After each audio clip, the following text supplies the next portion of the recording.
Okay, let's get started going.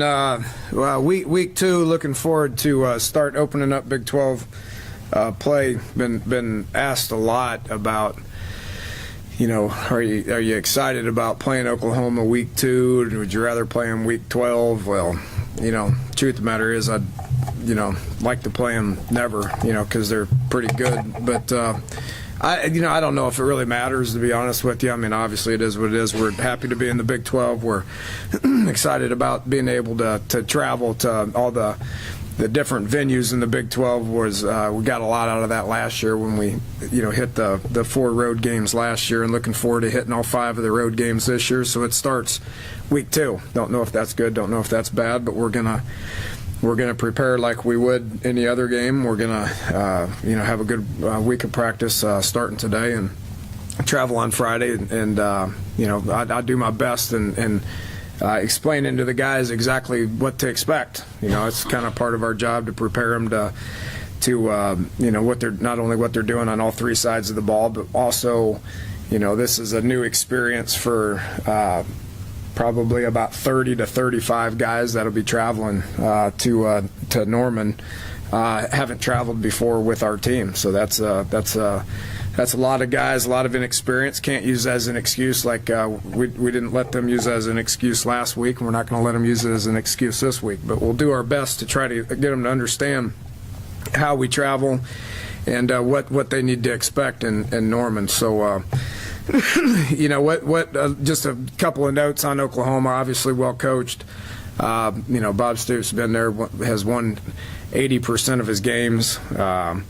Is just right underneath Barry Switzer as far as percentage on how many games he's won in his 15 years there, so that speaks for itself. They've addressed a lot of things in the offseason. Don't think they like how they ended the year last year, much like we didn't, and we changed some things. They changed some things as well. Defensively, they're not going to sit on their heels. They're going to attack. They're going to pressure a bunch. They're going to blitz a bunch. They're going to play man coverage, and they're good at it. Offensively, they're not the throwing team that they have been the last several years. They're gonna run the ball. They got capable backs. They got big fullbacks. They do have quality receivers. Two of the receivers that played against us last year are there. Just they're not getting the ball as much right now because of the focus is to get their young quarterback, the Knight kid, just involved in the run game and establish the run.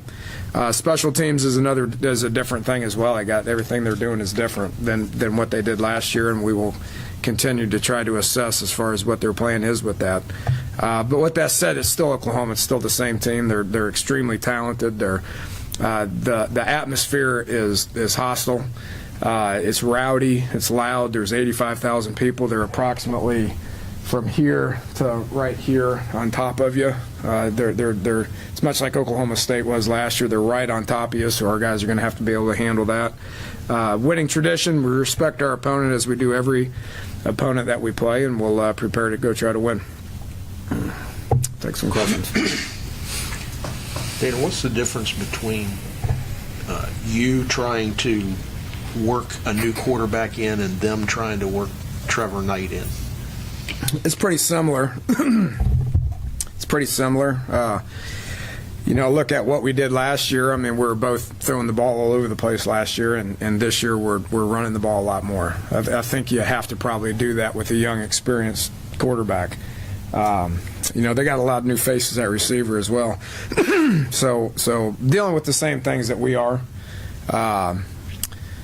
So I doubt that's any different. They're asking him to do some different things than we are. I mean, he's more involved in their run game than we are. I don't think anybody's going to get a kick out of watching Paul Millard run the triple option or speed option or zone read or any of that stuff. So there's obvious differences in what we're asking them to do, but easing them into it and not putting too much on the quarterback is obviously important.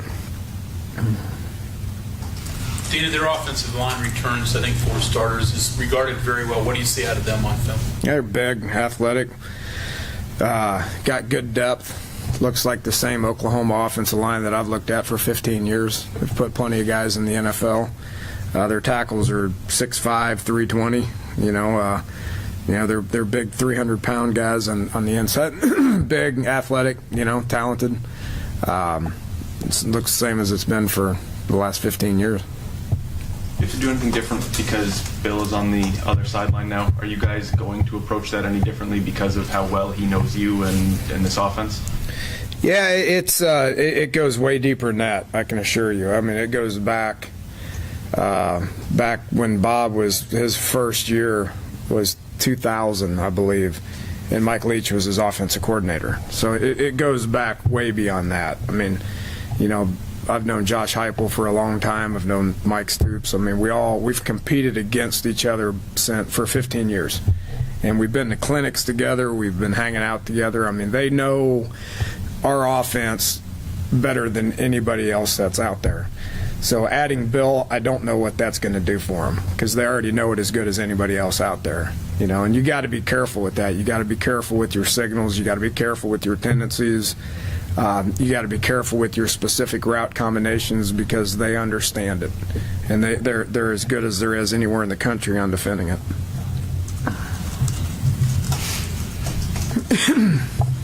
It goes back to when Mark was at Arizona, and Bill was at Arizona. Seth Luttrell was at Arizona.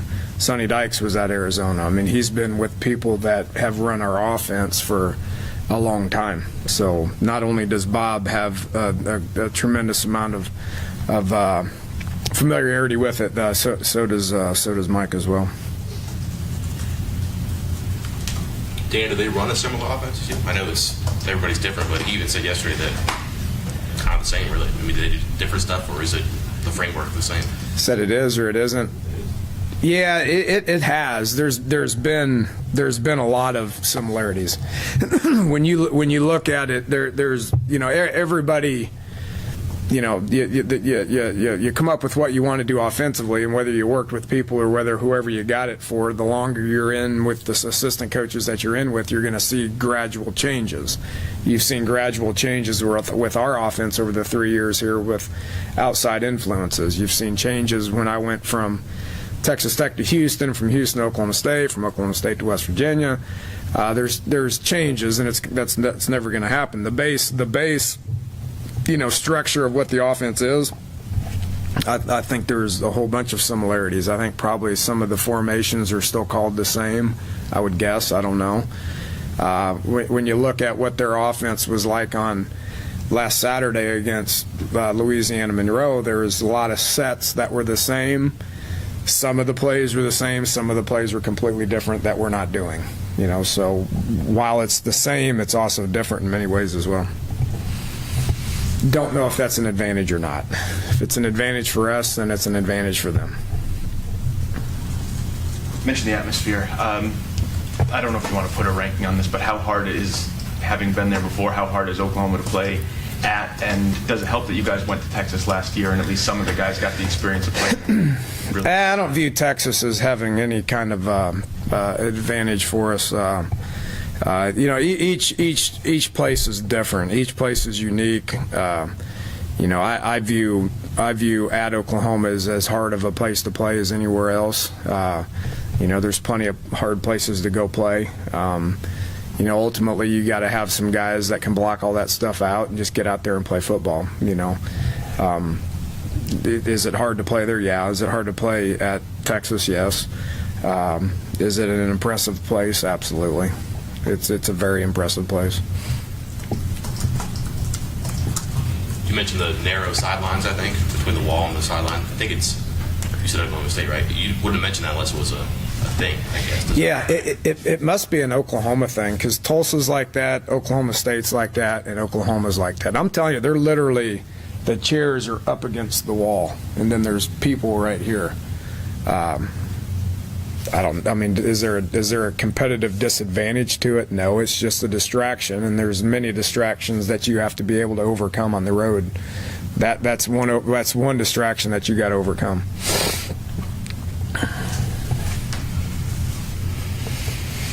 Didn't really get a chance to talk yesterday about defense as much. I know it was something that you seemed pretty happy with after Saturday. Going back and looking at it, your thoughts on what you guys did defensively and what you're looking to do this week? For the most part, pretty good. Happy with the second half in particular, obviously, as far as coming out and played with more energy, played with less assignment bus in the second half. Shut them out in the second half, which was obviously important to win. You can say what you want to about the first half. I mean, the second quarter was bad. Defensively, the first quarter was good. The second quarter was bad. Offensively, the first quarter was good. The second quarter was atrocious. You can say, well, we played pretty good on defense for the exception of about 3 plays. Well, 3 plays made us look really bad in the second quarter. If you want to be a good defense, then you can't bite on a double move. You got to be able to play the ball in the air. I mean, we're in cover 2 and Carl's right there. I mean, you can't ask for a better coverage to put him in a situation to make the play. And I think 99% of the time he makes that play. But if you want to say, well, we were good on defense for the exception of about 4 plays, well, those 4 plays gave them 17 points, which is way too many. Any status of Kevin White? Any other injuries? Injuries. I don't recall. Dozy. Dozy broke his leg. He broke his lower leg and his foot. It got twisted up, and it was a bad break. He's out. He's more than likely going to have surgery. So that's and he's a senior. That's a blow. He was a backup buck and was playing pretty good, but more importantly, he was on about 3 special teams in a very important role. Tyler Anderson came in and did a good job for him. We gave Tyler a shout out for a guy that we weren't counting on playing to go in there and give us some decent snaps on defense, and more importantly, go in on special teams and take that role. So he's the only one from the game that we came out and said that he's done. So him and Nana and Shaq are all done for the year. Kevin, I don't know. I mean, we'll find out today. I mean, he was day to day until we ruled him out towards the end of the week last week. So he's day to day. Hopefully we can get him back out there. I know it's a small sample size, but what have you seen from Trevor Knight? What makes him dangerous? Yeah, he can run. I mean, he's a talented guy. So they said his completion percentage wasn't very good. And when I watched the tape, he has a good throwing motion. It's not like he can't throw. There's been guys in the past where they say his completion percentage is low, he can't throw, and you watch him and they can't throw. He's got a good release. He's a talented quarterback. He's going to get better and better. They're going to rely on him to make plays in the run game, and then they're going to rely on him to make plays in the pass game. Hopefully he doesn't get things figured out here this week. I would anticipate him getting things figured out and being a really good quarterback for him. Can you even use that game last year as a comparison point, considering that it's going to be likely an entirely different offense on both sides? Can't use it for anything. You can't use it for offense. You can't use it for defense. You can't use it for special teams. So it pretty much didn't happen. What's Kwiatkowski bring to your defense? Toughness, smart player. Darwin was our MVP, but he was a close second. He's a smart guy. He's matured. He's physically impressive. He runs pretty good. He gives you pop at the point of attack. Coach Patterson was very pleased with how he plays, but he brings an understanding of the game, which for a linebacker is obviously very important. It's you got to sort things out mentally, and you got to be able to react to things, trust what you see, and get after it. And did a good job. We were very happy with what his performance was. How about Dylan, the way you've used him? Who's that? Dylan. KJ. He had an okay day. We got to get more out of him. He played, I think, 12 snaps. We're going to use him in the nickel situation like we did this past week, but how many times did they come out in 3 and 4 wide? 5, 6, 7 times maybe the whole game, so we didn't use him very much last game. I mean, obviously with OU and what they like to do with their 3 and 4 receiver sets, there's going to be times where a lot more opportunity for him to be able to get in the game and show us what he got, and then he's got to embrace the special teams role as well, and hasn't done that up until this point, but needs to this week. He's Kind of like he could be low, he could be high, kind of a safety slash nickel. I guess that's what nickelback is, but sort of. Yeah. He lines up at like in our base defense at safety. I mean, he's a backup to Carl, and can be obviously you need backups, and he can be a back guy, but because we feel like he has ability to make plays, we're getting him ready to be that nickel guy as well. That's pretty common for backup safeties to be able to be like your nickel or your dime guy to be able to come down. Ricky Rumpf will be like the dime guy that comes down, and he's the other backup safety. When you face a quarterback like this one, do you have to make major adjustments to the defense? And if you do, who becomes really important in the defense? Yeah, more linebackers than anything. You gotta key the quarterback. You gotta make sure that they're in your reads. You gotta make sure that you're following what they're doing. You got to be disciplined in the schemes. You got to be disciplined when there's 85,000 people yelling at you, or you just got knocked in the teeth, or whatever it is. I mean, you got to have the ability to be able to understand what we're trying to do defensively and execute your assignment. Without mentioning names, there was a couple of guys last week that didn't execute their assignment on specific times in the first half when they were able to dump the ball into the flat for a first down, or they didn't rush when they were supposed to rush, which would have got to the quarterback before they were able to throw the passes downfield. I mean, you can't play defense with 10 guys. You got to be able to play defense with 11 guys, and you got to be able to make sure that you're executing your assignment when things are rough, which is basically what mental toughness is all about. How much do you got to worry about the fullback, Trey Miller? Do they use him similarly to how you guys use Cody Clay? Yeah, they do. They do. He's a good football player. And you guys know how I feel about Cody Clay. I feel like Cody's a good football player, but Trey's been there for 4 years, and he's tough. I mean, he'll cut you, he'll hit you high, he'll drive you into the ground, shoot. They've handed it to him several times, and he's hard to tackle. So he's a good football player. He's important with what they're trying to do. He's 6'2", 250. I mean, he's extremely valuable and has been for him for the last several years. Even last year when they were spreading the ball around, he was very important to what they were trying to do. Coach, with the fact that your team's so inexperienced and Bob's only lost 5 games at home with Oklahoma, does your team need to play a near-perfect game to win this one? You can't ever play a near-perfect game. I mean, that's impossible. But you're going to have to play well. I mean, I've been there probably 5 times, I think, 4 or 5 times. I don't remember exactly how many times I've been there, but they're hard to beat at home.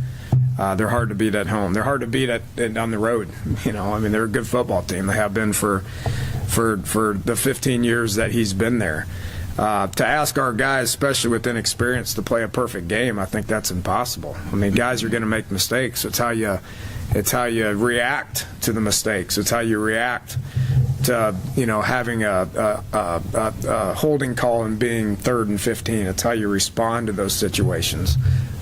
We got inexperienced guys, but those inexperienced guys need to grow up, and they need to embrace the fact that they're put in a challenging situation, which I find incredibly opportunistic, to be able to go to Norman and play in front of 85,000 people on national TV and against a very, very, very quality opponent. I think I view that as an opportunity to get better, and I think each and every one of our guys will do the same. Knowing that, I know coaches don't like to put too much importance on a single game, especially early in the season.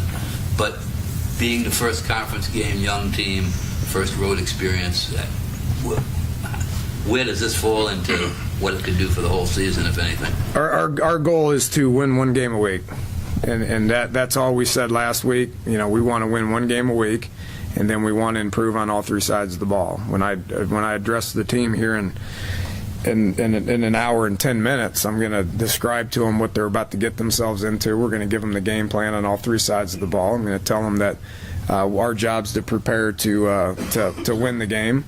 We'll travel, we'll line up, we'll do our absolute best to try to win the game and improve on all 3 sides of the ball. What did the film reveal about the offensive line on Saturday?